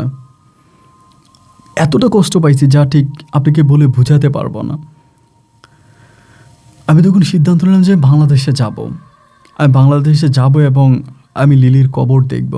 আমি যেহেতু ওর মরা মুখটা দেখতে পাই নাই, আমি ওর কবরটা অ্যাটলিস্ট দেখবো। আমি এই চিন্তা করি খুবই দ্রুত আমি তখন পাসপোর্ট প্রসেস করি এবং আমি বাংলাদেশের ইমিগ্রেশন, মানে বাংলাদেশের ভিসা আমি তখন লাগাই, অ্যাম্বাসি থেকে বাংলাদেশের ভিসা লাগাই। এবং ভিসা লাগানোর পরে আমি তখন বাংলাদেশে আসি। বাংলাদেশে এয়ারপোর্ট থেকে নামার পরে, যেহেতু আমি লিলির সঙ্গে, লিলি আমাকে এর আগেও একবার এনেছিল, তো আমার রাস্তাঘাটগুলো বেশ ভালোই চেনা আছে। 8 দিন পর্যন্ত ছিলাম সেখানে, অনেক জায়গায় ঘুরেছি, তো মোটামুটি আমার একটা মানে অভিজ্ঞতাও আছে। সেখানে আমি বের হওয়ার পরে লিলি নাম্বারটাতে আমি আবারও কল দিছি, পরে মেয়েটা রিসিভ করছে। এই মেয়েটাই কলটা সবসময় রিসিভ করে, ফোনটা তার কাছেই থাকে। এটা কি বা কে হয় লিলি তা আমি জানি না। আমি বললাম বোন, আমি তো বাংলাদেশে আসছি, আমি এয়ারপোর্ট থেকে বেরোইছি, আমি একটু লিলির কবরটা দেখতে যাব। পরে বলে না না না, লিলি আপুর সঙ্গে তো আপনার তেমন কোনো বিয়ে টিয়ে হয় নাই, এবং আমরা তো মুসলমান, আপনি তো আর জানেন না, কোনো মুসলমান ছেলে মানে আসতে পারবে না, মানে কোনো হচ্ছে বিবাহ ছাড়া আপনি লিলি আপুর কবর আসতে পারবেন না, এটা আমাদের ধর্মে নিষেধ আছে। পরে আমি বললাম আমি সেই শুধু লন্ডন থেকে আসছিলাম, একটা বার ওর কবর জিয়ারাত করবো, ওর কবরের পাশে যাব, এটা তুমি কি বলতেছো? আমি তো লন্ডন থেকে আসছি। আচ্ছা তোমার দাদিকে দাও, মানে লিলির দাদিকে দাও। পরে বলতেছে দাদি অনেক অসুস্থ, দাদু কারোর সঙ্গে কথা বলবে না, দাদুর শরীর ভালো না। আমি বললাম একটা বারের জন্য দাও না, আমি একটু ওনার সঙ্গে কথা বলি। বলছে যে না না না, দাদু কারোর সঙ্গেই কথা বলবে না, আপনি দাদুর সঙ্গে কথা বলতে পারবেন না। তখন বিশ্বাস করেন এতটাই কষ্ট হচ্ছিল যে আমি মানে লাইক আমি সহ্য করতে পারতেছিলাম না, যে আমার বুকটা মনে হয় ফেটে যাচ্ছিল। আমি বললাম যে তুমি কী বলতেছো, আমার সঙ্গে একটু কথা বলতে। একটা সময় লাইনটা কেটে দিল, বারবার ফোন দিচ্ছি, রিসিভ করে না। তখন প্রায় সন্ধ্যা হয়ে যাচ্ছে। তখন আমি আপাতত এয়ারপোর্টের এরিয়াতে একটা হোটেল বুক করলাম এবং সেই হোটেলে আমি উঠলাম। এবং হোটেলে ওঠার পরে সারাটা রাত হোটেলে কাটিয়েছি। আমি সারাটা রাতে নাম্বারে অনেক কল করেছিলাম, বাট তারা আমার কল রিসিভ করে না। এবং একটা সময় তারা মানে কল যেহেতু রিসিভই করে না, আমি তখন সিদ্ধান্ত নিলাম যে আমি সকালবেলা সরাসরি লিলির কবরের কাছে চলে যাবো, মানে তাদের বাড়িতে যাব। পরের দিন আমি হোটেল থেকে বের হয়ে আমি খুব ভোরে রওনা দিলাম। আমি ওই রাস্তাঘাটগুলো চিনতাম, লিলির বাড়ি আমি চিনতাম, আমি তার অ্যাড্রেস আমার কাছে ছিল ইংলিশে করা। সেই অ্যাড্রেস অনুযায়ী আমি তখন ডিরেক্টলি হচ্ছে তাদের ওই বাড়িতে চলে যাই। তাদের এলাকায় যখন কি আমি পৌঁছাই তখন প্রায় বিকেলের কাছাকাছি হয়ে যায়, 3টার কাছাকাছি হয়ে যায়। উঠানে যাওয়ার পরে এবং লিলির দাদিকে আমি সর্বপ্রথম দেখছিলাম এবং উনি আমাকে দেখে বেশ অবাক হয়ে গেল। সঙ্গে সঙ্গে লিলির যে চাচ্চুরা ছিল বা যারা ছিল এরা সবাই অনেক অবাক যে আমি কিভাবে আসলাম বা হঠাৎ করে কেন আসছি। মেবি যে মেয়েটার সঙ্গে আমি কথা বলেছি মেয়েটা আমাকে কোনো কিছু বলে নাই। যেহেতু লিলি তাদের পরিবারে মারা গেছে, তারা তো সবাই শোকাহত, এবং যার কারণে আমি আর খুব বেশি কথা বাড়াইলাম না, গিয়ে দাদিকে সালাম দিলাম। এবং দাদি আমাকে বলে, তুমি কখন আসছো? আমি বললাম, দাদি আমি তো গতকালকে আসছিলাম। তো লিলির ফোনে অন্য একটা মেয়ে রিসিভ করলো, এবং আমি তো দাদি জানি কেমন হয়ে গেছে, আমাকে দেখে খুব সারপ্রাইজ এরকম। পরে আমি বললাম যে, দাদি আমি লিলির কবরটা দেখব। তো একটা জিনিস কি ভাই, একটা মানুষ মারা গেছে, বাট আমি জানি তাদের ভিতরে তেমন কোনো একটা মৃত্যুবরণ করলে বাঙালির যেরকম অনেক ইমোশনাল হয় এবং একটু কষ্ট পায়, বাট আমি তাদের মাঝে না তেমন কোনো কষ্ট দেখতে পাচ্ছি না। একটা মানুষ মারা গেছে, বাট তারা সবাই কেমন যেন একটু বেশ মনে হয় যেন হাসি খুশি, এমন একটা ভাব। তো আমি তখন তাদেরই বললাম যে, দাদি আমি লিলির কবরটা একটু দেখবো। বলে, আসছো, আজকে আর যাওয়ার দরকার নাই, কবর তো অনেক দূরে, তুমি কালকে যেও, আজকে রাত আমাদের বাসায় থাকো। বাট আমার কাছে কেমন যেন একটু ভয়ও লাগতেছিল যে না, তাদের বাসায় থাকাটা আমার জন্য সেফ হবে না। আমি তখন দাদিকে বললাম যে, না দাদি আমি চলে যাব, আমি লিলির কবরটা দেখেই চলে যাব। বলে, তাহলে ভিতরে আসো। পরে ভিতরে গিয়ে বসছি, বসার পরে আমাকে খাবার দাবার দিল, মোটামুটি তাদের যে খাবার আছে মেহমানদারি করার জন্য। আমি খাবার দাবার খাইলাম। খাওয়ার পরে লিলি, দাদি আর আরেকটা পুরুষ ছিল সঙ্গে, তারা দুজনে আমাকে বললো যে, চলো তাহলে লিলির কবরে চলো। আমি তখন লিলির কবর দেখার জন্য ওদের সঙ্গে গেলাম। তাদের বাড়ি থেকে বেশ দূরের একটা পুকুর পাড়ে তখন আমাকে নিয়ে গেছিল এবং বলল যে, এটাই লিলির কবর। আমি লিলির কবরে গিয়ে অজরে কান্না করতে শুরু করলাম, এবং আমার কান্না দেখে তারা বেশ অবাক হয়ে যাচ্ছিল, সবাই আমার দিকে তাকায় আছে। আমি খুব কান্না করতেছি কবরস্থানে বসে বসে, অনেকক্ষণ কান্না করলাম। প্রায় তখন সন্ধ্যা ঘনিয়ে আসছে, এবং সন্ধ্যার মুহূর্তে আমি তখন উঠে গেলাম। দাদি বলে যে, আর কান্নাকাটি করো না, কবরস্থানে এতক্ষণ কান্না করা ভালো না, মুদ্দারের আত্মায় কষ্ট পায়, তুমি আজকে থাকো আমাদের বাসায়। আমি বললাম, না দাদি আমি থাকবো না, আমি চলে যাব। সন্ধ্যার পরেই তখন তারা আমাকে একটা গাড়ি ঠিক করে দিল, এবং ওই গাড়ি দিয়ে আমি ডিরেক্টলি তখন হোটেলে চলে আসলাম। এবং হোটেল রুমে এসে সারাটা রাত জানালার পাশে বসে আমি কান্না করছি। কান্না করে আমি চিন্তা করছি যে আমি আর থাকবো না, আমি এখানে থাকবো না, যেহেতু লিলি মারা গেছে, এখানে থাকলে লিলির স্মৃতিগুলো আমাকে বেশ কষ্ট দেবে, আমি আরও বেশি কষ্ট পাবো, আমি জায়গায় থাকবো না, এবং যত দ্রুত সম্ভব আমি এখান থেকে চলে যাব। পরে আমি সিদ্ধান্ত এটা নিলাম যে আমি চলে যাব, এবং এর পরের দিনটা মনে হয়েছিলাম, তার পরের দিন আমি তখন ফ্লাই করি আবারও বাংলাদেশ থেকে আমি লন্ডনে চলে আসি। এবং লন্ডনে আসার পরে তখন আমি আর আমার বাবার সঙ্গে থাকতাম না, আমার বাবা সৎমা তাদের সঙ্গে থাকতাম না। আমি যেখানে জব করতাম আমি সেখানেই থাকতাম, একটা হোস্টেলের মতো, হোস্টেল না ঠিক, আসলে একটা ফ্ল্যাট বাসায় বলা চলে, আমি সেটা ভাড়া করি, এবং ওই ফ্ল্যাট বাসা ভাড়া করে আমি ওই বাসার মধ্যেই থাকতাম। সারাক্ষণ লিলির জন্য কান্না করতাম, লিলির ছবি ছিল আমার কাছে, এবং এগুলো দেখতাম, কান্না করতাম, প্রচণ্ডভাবে লিলিকে মিস করতাম। যখনই লিলির কথা মনে হতো, আমি তখনই মনে হয় পুরো পৃথিবী ভুলে যেতাম, আমার আর কিচ্ছু ভাল লাগতো না, লিলি লিলি লিলি ছাড়া আমি আর কোনো কিছুই বুঝতাম না। এভাবে প্রায় দিন আর রাতগুলো পার হচ্ছিল, সময়গুলো পার হচ্ছিল, আমি আমার মতো করে পড়ে আছি। এখানে আমার আব্বা বা সৎমা, আমার রিলেটিভ যারা ছিল, তারা মোটামুটি সবাই বলতেছে যে আমার বিয়ে করা দরকার, আমার বিয়ের বয়স হয়ে গেছে, বিয়ে করাবে। বাট আমি আসলে এই মুহূর্তে বিয়ে করব না। আমি থেকে একটা কথাই বলতেছিলাম যে, না আমি বিয়ে করব না, আমার অ্যাকচুয়ালি আসলে এখন বিয়ে করার ইচ্ছা নাই, বিয়ে করব না। তারা বিয়ের জন্য চাপ দিচ্ছিল, আমি বারবার স্কিপ করে যাচ্ছিলাম। এভাবে অনেকগুলো দিন অতিবাহিত হয়ে যাওয়ার পরে একদিন প্রায় আনুমানিক আমাদের লন্ডনের সময় বিকেল 5:30টার দিকে হবে, আমি একটা রেস্টুরেন্টের সামনে বসে আছি। In the mean time Bangladeshi এক নাম্বার থেকে আমার ফোনে একটা মিস কল আসছে। মিস কলটা পেয়ে আমি একটু বিব্রত হয়ে গেলাম যে, কী ব্যাপার, বাংলাদেশি নাম্বার থেকে তো আমার ফোনে মিস কল আসার কথা না, কারণ কারোর সঙ্গে তো আমার আর কোনো যোগাযোগ নাই, এবং লিলির পরিবারের সঙ্গে তো আমি আর কোনো যোগাযোগ রাখি নাই। আজকে এতগুলো দিন পরে বাংলাদেশ থেকে মিস কলটা দিল কে? তখন আমি কী করলাম, আমার ওই লন্ডনী নাম্বার থেকে এই কলটা ব্যাক করলাম। ব্যাক করার পরে আমার এই কলটা রিসিভ করলো না। রিসিভ না করার পরে আমি আর এটাতে কোনো গুরুত্ব দিলাম না। এভাবে প্রায় আরও 2 দিন কেটে গেল। তখন দেখি কি মাঝে মাঝে লন্ডনের সময় রাত যখন হয় আর কি, ওই টাইমে আমাকে এই নাম্বারটা থেকে মিস কল দেয়, এবং একটা সাডেনলি টাইমে মিস কল দেয়। আমি যখন কলটা ব্যাক করি তখন আর আমার এই কলটা রিসিভ করে না।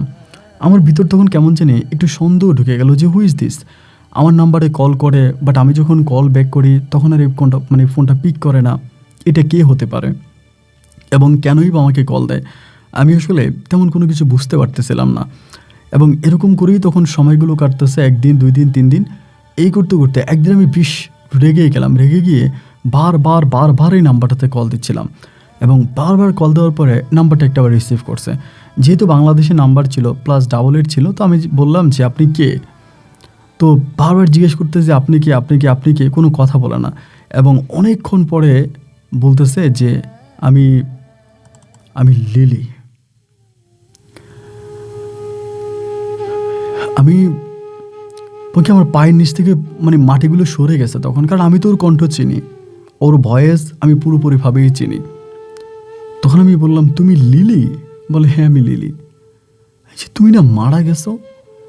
বলে না আমি মারা যাইনি, আমি তোমার কবর দেখে আসলাম, আমি তোমার কবরে বসে কান্না করলাম, তোমার দাদি, তোমার চাচ্চু, তারা তোমাকে তোমার কবরের কাছে আমাকে নিয়ে গিয়েছিল। তুমি কি বলতেছো এগুলা? বলে আসলে আমি মারা যাই না, আমার ফ্যামিলি তোমার সঙ্গে চিটিং করছে। আমি বললাম তোমার ফ্যামিলি না হয় আমার সঙ্গে চিটিং করছে, তারা করতেই পারে, কিন্তু আমি তো তোমাকে ভালোবাসি, তুমিও কি আমার সঙ্গে চিটিং করেছো? এইটা বলার পরও তখন চুপ, আর কোনো কথা বলে না, একদম চুপ হয়ে গেছে।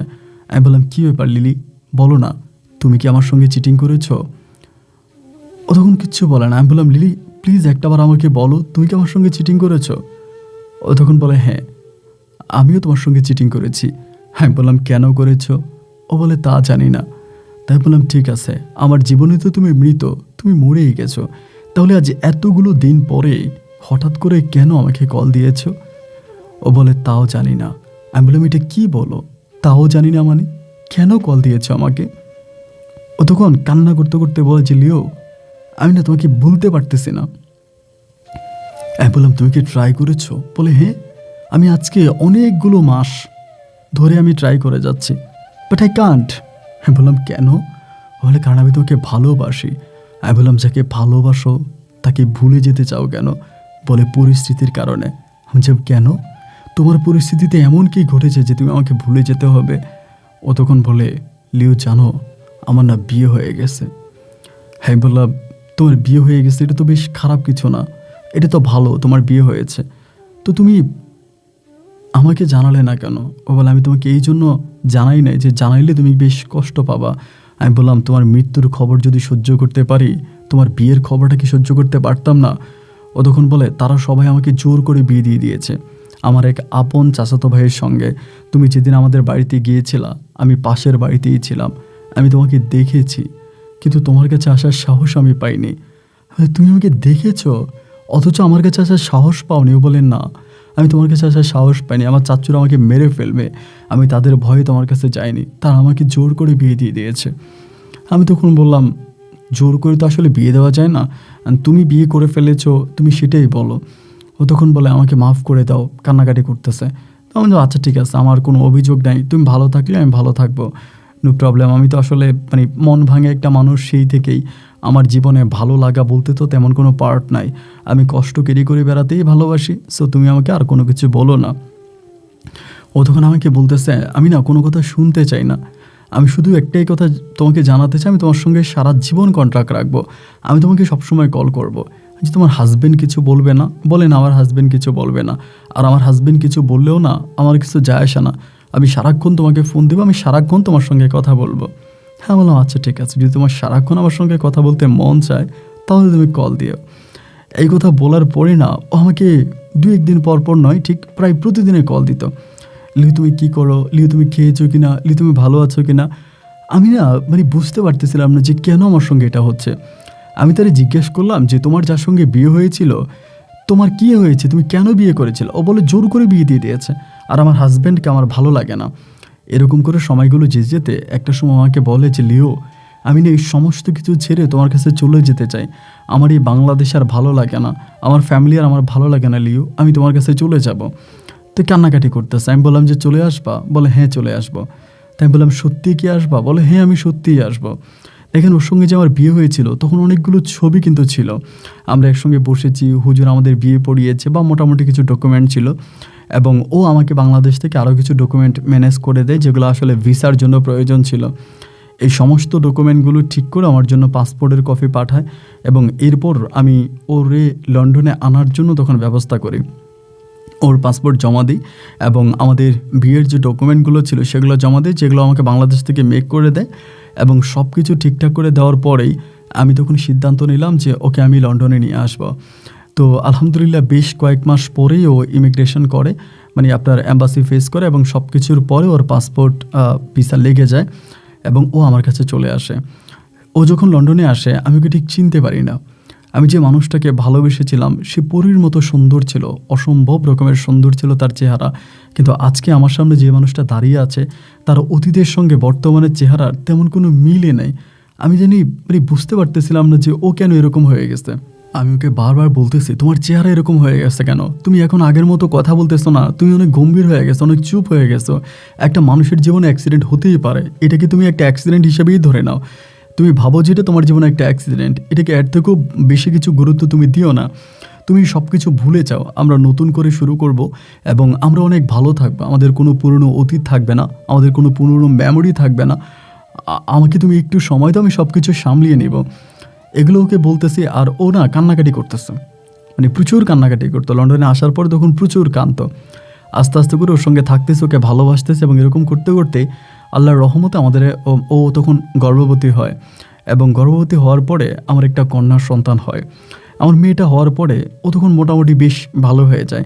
আমার মেয়েটা হওয়ার আগ পর্যন্ত ও পরিবারের কারোর সঙ্গে কোনো যোগাযোগ রাখেনি, পরিবারে কারোর সঙ্গে কোনো কথা বলেনি। এখানে একটা বিষয় আমি আপনাকে জানিয়ে রাখি, আমি লন্ডনে আসার পরও যেটা আমাকে জানালো, বাংলাদেশে ওর প্রচুর প্রপার্টি আছে।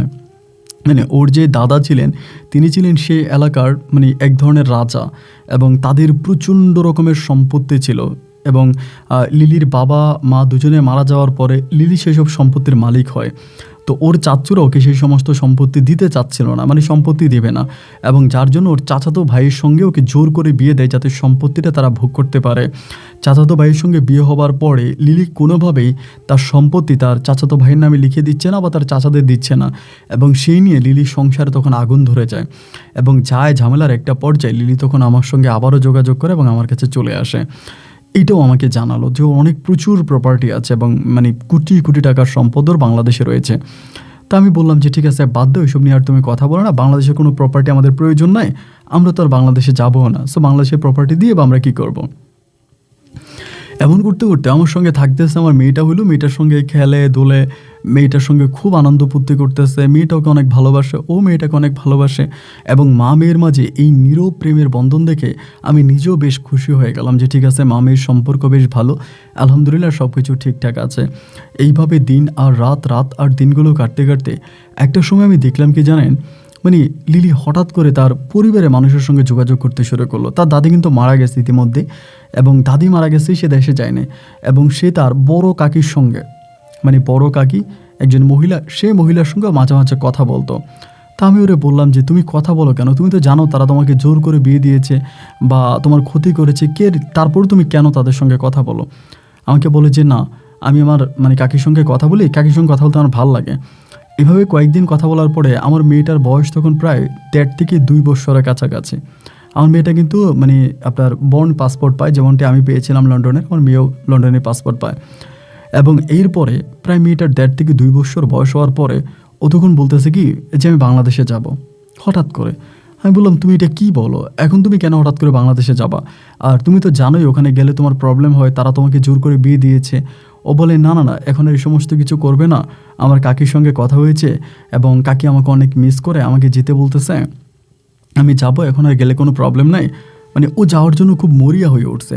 আমি বললাম তারপরও আমার কাছে মনে হয় কি যে লিলি এই সময়তে তোমার যাওয়াটা ঠিক হবে না, বাট তুমি যেও না। কিন্তু দেখলাম কি যে না, ও আমার আসলে কথা শুনতেছে না, ও যাবেই যাবে। তো আমি আসলে কি জানেন, লিলির কোনো কাজে কখনোই বড় ধরনের কোনো বাধা হয়ে দাঁড়াই নাই। ও যদি কোনো কিছু করতে চাইতো, বাট আমি ওকে মানে সাপোর্ট দিতাম যে ঠিক আছে তুমি এটা করো। মানে আমার দিক থেকেও খুব বেশি বাধা ছিল না। তা আমাকে বলতেছে আমি বাংলাদেশে যাব, আমি বাংলাদেশে অনেক মিস করতেছি, আমি কাকা কাকির কাছে যাব, এগুলো বলে। তখন আমি ওকে যাওয়ার জন্য অনুমতি দিলাম, মেয়েটাকেও দিয়ে দিলাম। মানে আমার ভিতরে আসলে মানে এক কথায় বলতে গেলে খুব বেশি একটা প্যাঁচ ছিল না, আমি বেশ সহজ সরল এবং সোজা টাইপের একটা মানুষ ছিলাম। ও বাংলাদেশে ওর মেয়েটাকে নিয়ে চলে গেছে। চলে যাওয়ার পরেই এর প্রায় আপনার বাংলাদেশে যাওয়ার পর আমি প্রতিদিন তার সঙ্গে কথা বলতাম যে তুমি কি করো, তুমি খেয়েছো কিনা, তোমার শরীর ভালো আছে কিনা, এই সমস্ত আমি সবসময় ওর সঙ্গে কথা বলতাম, আর ও আমার সঙ্গে কথা বলতাম। 21 দিনের মতো বাংলাদেশে ছিল, বাট আমি আমার মেয়েটাকে ছাড়া আমি থাকতে পারতেছিলাম না। আমার মেয়েটাকে আমি প্রচুর মিস করতেছি। 21 দিন পরে আমি বকা দেওয়া শুরু করলাম যে তুমি চলে আসো লিলি, তুমি চলে আসো, আমার বাবুটাকে আমি খুব মিস করতেছি, আমার বাবুটাকে ছাড়া আমার কিচ্ছু ভালো লাগে না, তুমি চলে আসো। আমাকে বলে আমি চলে আসবো, তুমি টেনশন করো না, আমি চলে আসবো। এরকম করতে করতে একটা পর্যায়ে প্রায় ও 1.5 মাসের মতো থেকেছে বাংলাদেশে। টোটাল 1.5 মাস থাকার পরে এবারও চলে আসছে বাংলাদেশ থেকে। বাংলাদেশ থেকে যখন ও চলে আসে, আসার পরে প্রথম 2-3 দিন সব কিছু ঠিক ছিল, কোনো ঝামেলা ছিল না, কোনো প্রবলেম ছিল না, আমার সঙ্গে থাকতো, উঠতো, বসতো বা সবই ঠিক আছে। 2-3 দিন পরে, আচ্ছা এখানে আরেকটা কথা বলে রাখি, ও কিন্তু যাওয়ার আগে আমাকে বলেছিল ও সেখানে জায়গা বিক্রি করবে, মানে ওর বাবার যেসব সম্পত্তিও পাওয়া আছে ওখানে গিয়ে ওই সম্পদ বিক্রি করবে এবং সম্পদ বিক্রি করে ও টাকা নিয়ে আসবে, এটা কিন্তু আমাকে বলছিল। বাট যখন ওই লন্ডনে ফিরে আসে ও কিন্তু কোনো টাকা নিয়ে আসে না, ওর কাছে কোনো টাকা ছিল না। আমি ওকে আস্ক করেছিলাম যে তুমি না বললা যে তুমি প্রপার্টি সেল করে টাকা আনবা, তা মানে আনো নাই কেন? বলতেছে যে না আমি সেল করতে পারিনি, একটু আইনি ঝামেলা ছিল, আর আমার চাচুরা বেশ ঝামেলা করতেছিল, ওদের সঙ্গে পারতেছিলাম না, দ্যাটস হচ্ছে আমি প্রপার্টি বিক্রি করে নেই, বাট আমি আবারও যাবো, আবারও বিক্রি করবো, এগুলো আমাকে বলতেছে। তাই আমি বললাম যে না তোমার আর বাংলাদেশে যাওয়ার দরকার নাই, আমাদের এই প্রপার্টি আর সেলের দরকার না, আমার সেই টাকা লাগবে না, সো তুমি যেও না। এইভাবে কয়েকটা দিন কাটার পরে একদিন রাতের বেলায় ও আর আমি একসঙ্গে ঘুমিয়ে আছি, এমন একটা সময় ও হঠাৎ করে কেমন জানি মানে নিজে নিজে কথা বলতেছে। তো যখন নিজে নিজে কথা বলতেছে তো আমি একটু অবাক হয়ে গেলাম, কী ব্যাপার নিজে নিজে কথা বলে কেন? আমি প্রথম দিকে জিনিসটাকে খুব বেশি একটা সিরিয়াসলি নিয়ে নে, মানে নর্মালিই ভেবেছিলাম। পরে আমি ডাক দিলাম, কী ব্যাপার তুমি নিজে নিজে কথা বলতেছো কেন, মানে কী হয়েছে? ধাক্কা দিলাম, ও তখন উঠে গেল। উঠে বলতেছে না আমি তো ঠিক আছি, আমার কোনো প্রবলেম নাই। আমি বললাম যে না তুমি নিজে নিজে কথা বলতেছো, একা একা কথা বলতেছো, এটা কেন? বলে না ঠিক আছে। এবং এরকম করতে করতে একটা সময় দেখলাম যে তার এই সমস্যাটা দিনে দিনে বাড়তেছে, সমস্যাটা দিনে দিনে বাড়তেছে। ও প্রচুর মানে কথা বলতেছে, মানে অনেক কথা বলতেছে এবং মানে বারবার কথা বলতেছে আমার সঙ্গে, মানে রাতের বেলায় একা একা কথা বলতেছে। এবং খাবার যখন ও খেতে বসতো প্রচুর পরিমাণের খাবার খেত। একটা স্বাভাবিক মানুষের মানে এই ধরনের এত বেশি খাবার খাওয়া পসিবল না, ও প্রচুর খাবার খাইতো। তো এই সমস্ত জিনিসগুলো দেখে আমি ওকে বারবার বলতাম যে লিলি তোমার মাঝে কোনো সমস্যা হচ্ছে, মানে আমি তোমাকে কোনো ডাক্তার দেখাবো, কোনো মানসিক ডাক্তার দেখাবো, এগুলো বলতাম। ও বলে না ও ঠিক আছে, আমাকে বলে যে না আমি একদম ঠিক আছি, তোমাকে কোনো মানসিক ডাক্তার দেখাতে হবে না, আমি ভালো আছি। তাই আমি ভাবলাম যে হয়তো মানে এরকমটা হতে পারে। এর কিছুদিন পরে এই সমস্যাটা দিনে দিনে অতিরিক্ত বাড়তেছে। আমি বললাম যে লিলি এই সমস্যাটা তো খুব বাড়তেছে, এখন কি করবা, এবং এভাবে তো চলতে দেওয়া যায় না। আমাকে বলে যে ঠিক আছে তাহলে আমি বাংলাদেশে যাব, গিয়ে আমার ওই চাচির মাধ্যমে আমি একটা ভালো কবিরাজ দেখাবো এবং আমার ওই প্রপার্টিটা সেল করে আমি টাকা নিয়ে আসবো। তা আমি ওকে বললাম যে তোমার প্রপার্টি সেল করার দরকার নাই, তুমি দেশে যাও, একটা ভালো ট্রিটমেন্ট করো, বাট প্রপার্টি সেল করতে হবে না। তাই আমি বললাম একটা কাজ করো, তুমি বাবুটারে নিও না, কারণ বাবুটারে নিলে না আমি থাকতে পারি না, আমার মেয়েটাকে ছাড়া আমার বেশ কষ্ট হয়। আর আমার মেয়েটাও না আমার সঙ্গেই থাকে, মানে আমার সঙ্গেই থাকতে পছন্দ করে, ওর মায়ের সঙ্গেও খুব বেশি একটা থাকেও না। তখন আমি বললাম যে লিলি একটা কাজ করো, তুমি মেয়েটাকে রেখে তুমি একাই যাও। ও তখন একা যেতে চাচ্ছে না, যে ও বাবুকে নিয়ে যাবে। তা আমি যখন বললাম মানে একটু ফোর্স করলাম, একটা পর্যায়ে বললো যে আচ্ছা ঠিক আছে আমি তাহলে বাবুকে রেখে যাব, তুমি একাই যাও, মানে ঠিক আছে আমি একাই যাব। এবং এই পড়ে ও তখন একাই চলে গেছে। যাওয়ার পরে ও বলতেছে ও কবিরাজ দেখাচ্ছে, ডাক্তার দেখাচ্ছে, জমি কিন্তু সেল করে নেয়, মানে জমি বিক্রি করতেছে না। এভাবে বেশ কয়েকদিন পরে হঠাৎ করে জানতে পারলাম ও ওর মানে যে চাচির সঙ্গে কথা বলে, সেই চাচির সঙ্গে কথা বলে জানতে পারি ও পাগল হয়ে গেছে, মানে মানে মানসিক রোগী হয়ে গেছে, পাগল হয়ে গেছে এবং মানে টোটালি পাগল। এবং ওর চাচি আমাকে তখন অ্যান্ড্রয়েড ফোনগুলো ছিল, ভিডিও কলের মাধ্যমে দেখালো যে খুব পাগলামি করতেছে, নিজের মাথার চুল নিজে টেনে ছিঁড়ে ফেলতেছে এবং প্রচুর শুকিয়ে গেছে, চোখ ঘরতে ঢুকে গেছে, মানে কেমন জানি একটা অন্যরকম অবস্থা। তো এইটা দেখার পরে আমি তো একটু অবাকই হয়ে গেলাম যে কী ব্যাপার, ও এরকম করতেছে কেন, মানে এমন তো আসলে মানে হবার কথা না, ও এরকমটা কেন করতেছে, মানে কান্নাকাটি করতেছে, তারপরে মানে প্রচণ্ড রকমের মানে পাগলামি করতেছে এরকম। পরে আমি চিন্তা করলাম এখন কি করা যায়, এভাবে তো হতে পারে না, তো কিছু না কিছু একটা করতে হবে। পরে আমি ওর চাচিকে বললাম যে আমি কি আসবো বাংলাদেশে? উনি বলেন না আপনি সে কী করবেন, তাও যদি পারেন আসেন। তো তারপর আমি করলাম কি আমার মেয়েটাকে এখানে অ্যাডাপ্ট একটা জায়গায় রেখে গিয়ে আমি তখন একাই গিয়েছিলাম বাংলাদেশে, কারণ ও যেহেতু অসুস্থ, আমার মেয়েটাকে নিয়ে যাব, আবার তো একটা ঝামেলা দৌড়োদৌড়ি হবে। আমি তখন একাই গেলাম। একাই যাওয়ার পরে দেখলাম যে ওকে শিকল দিয়ে বেঁধে রেখেছে, ও টোটালি ক্রেজি, মানে পাগল, শিকল দিয়ে বেঁধে রেখেছে এবং ওর অবস্থা খুবই খারাপ, মানে অনেক খারাপ। আমি কি করব তখন ঠিক বুঝতে পারতেছিলাম না। এবং ওর যে চাচারা আছে ওরা আসলে আমাকে ওভাবে সাপোর্ট করতেছে না। একটা পর্যায়ে আমি সিদ্ধান্ত নিলাম যে আমি ওকে লন্ডনে নিয়ে যাব, কিন্তু দেখলাম যে তার চাচারা আমাকে সেই সুযোগটা দিচ্ছে না, মানে তার চাচারা আমাকে সেই সুযোগটা দিচ্ছে না, আমাকে মানে ওকে নিতে দিবে না। তো সে তো আমার ওয়াইফ, আমি তাকে নিয়ে যাব। তো তো আমি যে হোটেলে উঠেছিলাম সিলেটে, ওই হোটেলে রুবেল নামের একজন অ্যাডভোকেটের সঙ্গে আমার পরিচয় হয়। তা আমার এই সমস্যার কথাগুলো, আমার ওয়াইফের সমস্যার কথাগুলো আমি তাকে জানাইছিলাম। জানানোর পরে যখন আমার ওয়াইফকে আমার সঙ্গে আসতে দিচ্ছেন, আমি তখন এই রুবেলের শরণাপন্ন হই। শরণাপন্ন হওয়ার পরে ওর সঙ্গে আমার বিয়ের যে ডকুমেন্টগুলো ছিল বা যা যা ছিল, এই সব কিছু দিয়ে রুবেল তখন একটা আইনি নোটিশ করে তাদেরকে যে আমি আমার ওয়াইফকে নিতে পারবো, আমার ওয়াইফকে আমাকে দিতে হবে। তখন এই প্রশাসন গিয়ে আমার শ্বশুরবাড়ি থেকে তখন আমার ওয়াইফ লিকে তখন নিয়ে আসে। লিলি তখন পুরোপুরি পাগল, মানে টোটালি পাগল। আপনি বিশ্বাস করেন, আমি বাংলাদেশ থেকে তখন এয়ার অ্যাম্বুলেন্স, অনেক প্রাইস ছিল, অনেক টাকা ছিল, আমি এত টাকা খরচ করে সম্পূর্ণ নিজের অর্থায়নে আমি তখন ওকে বাংলাদেশ থেকে এয়ার অ্যাম্বুলেন্সে করে আমি লন্ডনে নিয়ে আসি। অনেক টাকা খরচ করেছি, অনেক। এবং এই টাকাগুলো খরচ করে যে রুবেল নামের যে ছেলেটা ছিল, তাকে আমি মোটামুটি আমার জীবনের পুরো গল্পটাই জানিয়েছি।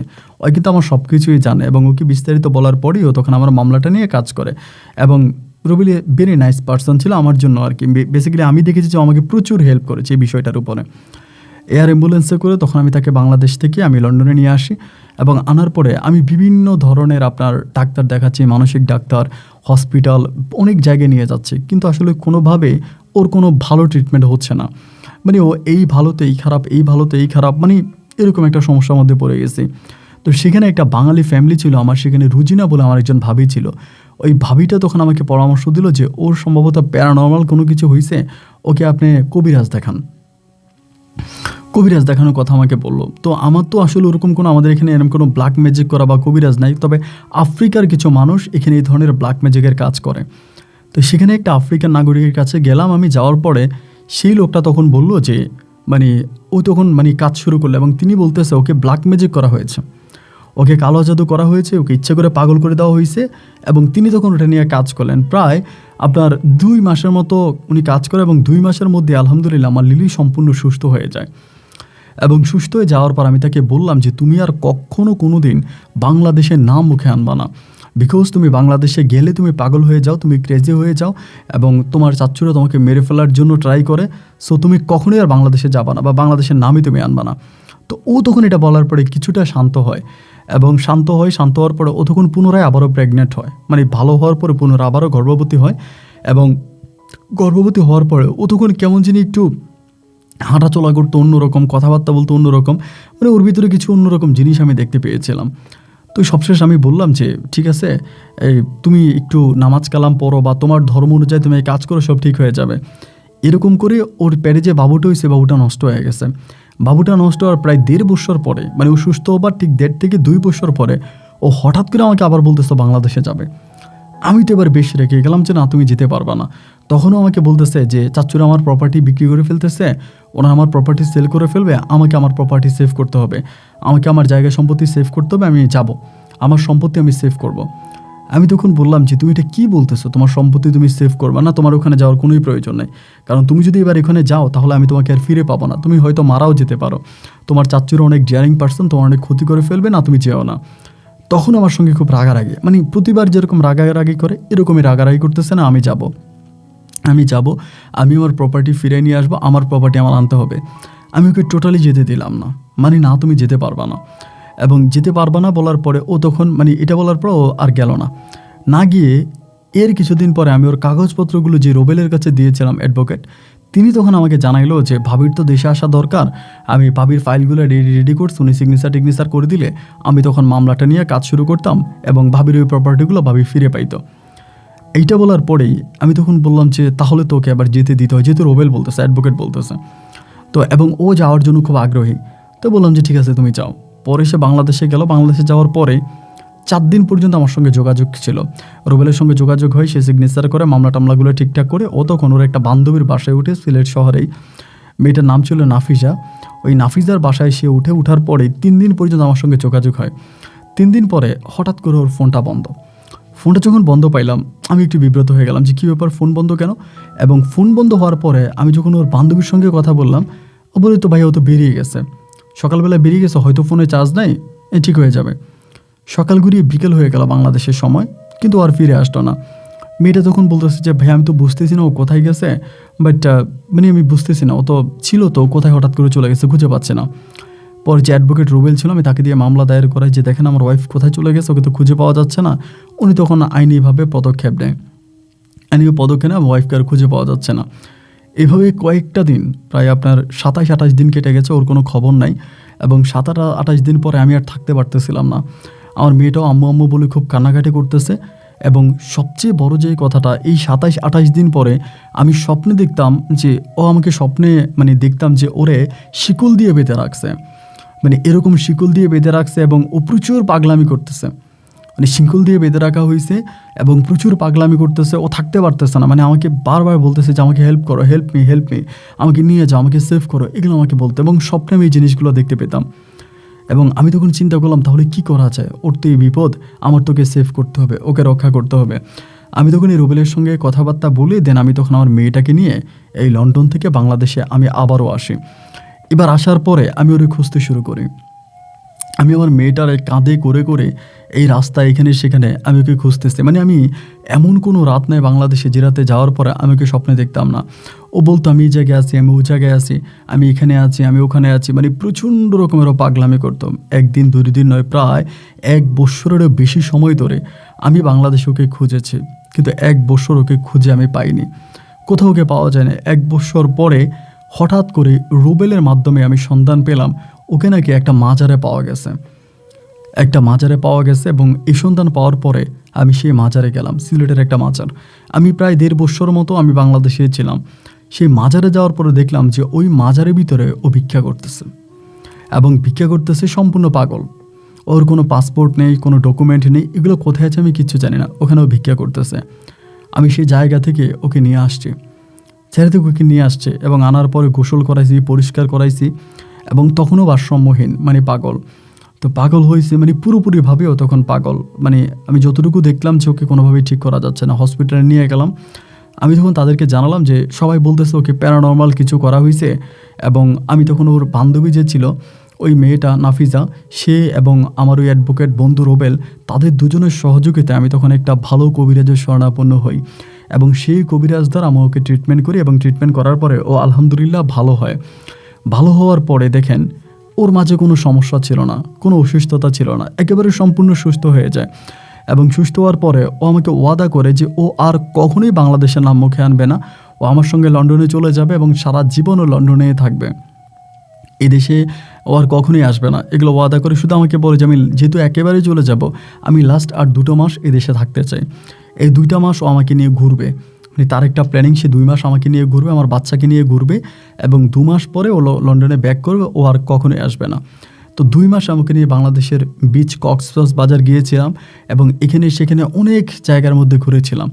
তো একদিন হলো কি, সিলেটের মানে আমরা যেদিন চলে আসবো তার 4 দিন আগের কথা আপনাকে বলতেছি। সিলেটের একটা কটেজ, এটা হচ্ছে আপনার মানে সিলেটের ওই দিকে একটা কটেজের ভিতরে, জাপলংয়ের ওই সাইডটা পড়েছে, একটা কটেজও বলে একটা রাতও থাকবে। আমরা জায়গাটাতে ঘুরতে গেছিলাম, রাতের বেলাও বলে আমি এখানে থাকবো, পাহাড়ের উপরে যে কটেজগুলো এখানে কটেজে। তো ও আবার খুবই অ্যাডভেঞ্চার প্রিয় ছিল, মানে ভ্রমণ করতে খুব পছন্দ করতো, বা ভ্রমণ প্রিয় সে একটা মানুষ ছিল। ওই জায়গাটা যাওয়ার পরে তখন দেখলাম কেউ এখানে বসে আছে, মানে খুব মন খারাপ। তো মানে সারাটা রাত এরকম করে কাটিয়েছে। লাস্ট নাইটের দিকে কেমন জানি কান্না করতেছে। তো কান্না করতেছে দেখে আমি বললাম যে কী হয়েছে, তুমি কান্না করতেছো কেন? আর এই কয়েকটা দিন, মানে লাস্ট কয়েকটা দিন কিন্তু ও কেমন জানি একটু অন্যরকম হয়ে গেছিলো, আমার সাথে খুব বেশি একটা কথা বলতো না বা ঘুরতো ফিরতো, মানে এরকম লাস্টের দিনটাতে খুব কান্না করতেছে। তো কান্না করতেছে কেন কান্না করতেছে আমি বুঝি না।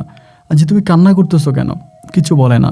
রাতের বেলায় শেষ রাতে আমি, আমার বাচ্চা আরও একসঙ্গে ঘুমাইছি। সকালবেলা ঘুম থেকে উঠে দেখলাম কি যে ও নাই, ঘুম থেকে উঠতে দেখতেছে ও নাই। তো কটেজের যে লোকেরা ছিল তাদেরকে যেটা জানালাম, এবং আমি সকালে একটু লেট করেই ঘুম থেকে উঠি, লাইক বাংলাদেশের সময় তখন প্রায় 9টার মতো বেজে গেছিলাম যখন ঘুম থেকে উঠলাম। কটেজের লোকেরা বললো যে সকালবেলা ওনাকে ব্যাগ নিয়ে বেরিয়ে গেছে। তো ব্যাগ নিয়ে বেরিয়ে কোথায় চলে গেল, আমি ওকে এবার খুঁজতে শুরু করলাম। ওর যে চাচা, মানে আপনার চাচারা ছিল তাদের কাছে গেলাম, এবং ওর যে আমার যে অ্যাডভোকেট ছিল তার কাছে গেলাম, ওর যে ফ্রেন্ড ছিল মেয়েটার কাছে গেলাম। তারা সবাই আমাকে বলতেছে যে ও তো চলে যাওয়ার কথা না, ও তো বলেছ আপনার সঙ্গে চলে যাবে লন্ডনে, ও আর কখনোই দেশে আসবে না, এটা তো বলে গেল, তাহলে ও কোথায় চলে গেছে? একদিন 2-3 নয়, টানা 2টা বৎসর। প্রথমে তো 1 বছর খুঁজে খুঁজে ওকে পাইলাম, লাস্ট 2 বৎসর আমি সিলেট নয় তথা গোটা বাংলাদেশের এমন কোনো জায়গা নাই যে আমাকে খুঁজি নাই। লক্ষ লক্ষ টাকা খরচ করে 2টা বৎসরে আমি ওকে খুঁজে পাইনি। এই 2টা বছর রাস্তায় আমার মেয়েটাকে কাঁধে নিয়ে আমাকে খুঁজেছিলাম। কেন চলে গেল, কি কারণে চলে গেল, কি অপরাধ ছিল, তার কোনো কিছু আমি জানি না। আমাকে ও কিচ্ছু বলে নাই, ওর চাচ্চুরাও আমাকে কিছু বলে নাই, বা ওরে আর আমি খুঁজে পাই নাই। লাস্ট 2 বছর পরে আমার বাবা লন্ডন থেকে বেশভাবে আমাকে চাপ দিচ্ছিল। শেষ পর্যন্ত আমি আমার মেয়েটাকে নিয়ে লন্ডনে ব্যাক করি, এবং লন্ডনে আসার পরে ফ্যামিলি তখন আমাকে আরেকটা বিয়ে করাই লন্ডনে। আমি আমার সেই বউটাকে নিয়ে এবং আমার আগের বউ লিলির সন্তানটাকে নিয়ে লন্ডনের মাটিতে বেশ ভালো আছি। এবং আমি জানি না যে কেন আমার সঙ্গে এটা ঘটেছিল। শেষবেলায় লিলি কেন আমাকে ছেড়ে চলে গেল আমি সেটা জানি না। আজও লিলিকে আমি মিস করি, এবং আমার দৃঢ় বিশ্বাস যে ঈশ্বর হয়তো কোনো একটা সময় লিলির সঙ্গে আমাকে আবারও মিলিয়ে দিবে। আসসালামু আলাইকুম।